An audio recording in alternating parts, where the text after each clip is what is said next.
ఈ రోజే డౌన్లోడ్ చేయండి. మీ ఫేవరెట్ షోస్ చూడండి.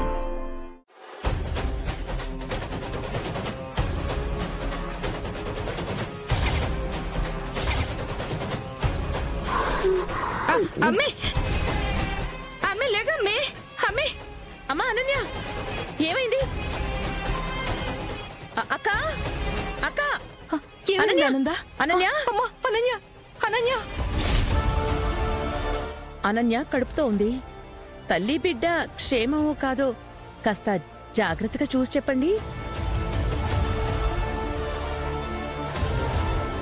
అనన్య నీ బండారం బయటపడిపోతుంది. నీకు కడుపు లేదు అన్న నిజం డాక్టర్ చెప్పబోతుంది. కడుపులో బిడ్డ కూడా సేఫ్గా ఉంది. ప్రెగ్నెన్సీకి ఏ ప్రాబ్లం లేదు.